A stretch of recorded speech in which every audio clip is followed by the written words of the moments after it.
भगवान श्री राम और आज प्राण प्रतिष्ठा का जो कार्यक्रम है, जो मूर्ति पत्थर की थी आज उसके अंदर प्राण प्रस्थान के बाद वो भगवान का रूप ले लेगी और जितने भी उनके मानने वाले लोग हैं श्री राम, वो जो रास्ता भगवान श्री राम ने दिखाया, मर्यादा पुरुषोत्तम राम कहे गए, जो रीति नीति और मर्यादाओं का सम्मान करते हैं, वो डिवोटी सबसे करीब भगवान श्री राम के होते हैं। अखिलेश राममय हो गए हैं।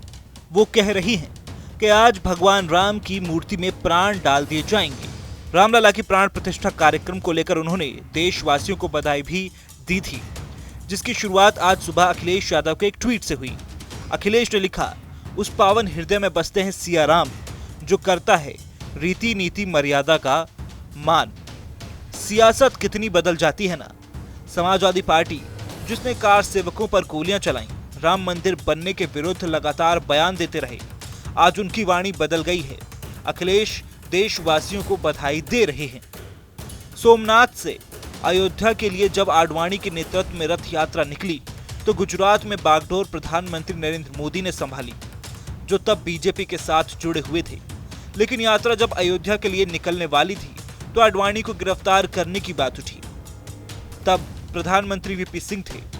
पार्टी के लोग चाहते थे कि आडवाणी की गिरफ्तारी उत्तर प्रदेश में प्रवेश करने के बाद हो, जिसको रूप समाजवादी पार्टी दे। लेकिन वीपी सिंह मुलायम सिंह से खुद की राजनीति को असुरक्षित मानते थे, जिस कारण उन्होंने तत्कालीन बिहार के मुख्यमंत्री लालू प्रसाद यादव को ये जिम्मेदारी सौंपी। आडवाणी बिहार में गिरफ्तार कर लिए गए। वीपी सिंह की सरकार से बीजेपी ने समर्थन खींच लिया, लेकिन समाजवादी पार्टी हमेशा से अपने स्टैंड पर कायम रही। बाबरी विध्वंस के बाद वो लगातार बीजेपी को घेरती रही और राम मंदिर के विरोध में अंत तक अपनी राजनीति पर खड़ी रही। लेकिन राम मंदिर के पक्ष में फैसला आते ही समाजवादी पार्टी की वाणी बदलती दिखी। ऐसा लगा जो समाजवादी पार्टी राम मंदिर बनने के खिलाफ थी, वो उनके पक्ष में आ गई, लेकिन खुद को बीजेपी की पॉलिटिक्स से भी अलग रखना था। इसलिए हाल ही में अखिलेश यादव ने कहा कि वो परिवार समेत रामलला के दर्शन करने अयोध्या जाएंगे, लेकिन 22 जनवरी को वो नहीं जाएंगे, क्योंकि उस रोज बीजेपी प्राण प्रतिष्ठा के बहाने अपनी राजनीति चमकाएगी। लेकिन अखिलेश का बयान और उनका ट्वीट भी आज एक तरह से बीजेपी की राजनीति में शुमार हो गया। लेकिन क्या इसका प्रभाव उनके वोट बैंक पर भी पड़ेगा?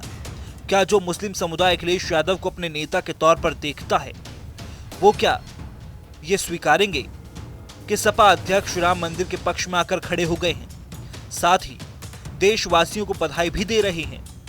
परिणाम कुछ भी हो, लेकिन सत्य तो सामने आ गया है कि राजनीति में मुद्दे और पक्ष जरूरत और परिस्थिति के हिसाब से बदल दी जाते हैं, जैसा कि अखिलेश ने कर दिया।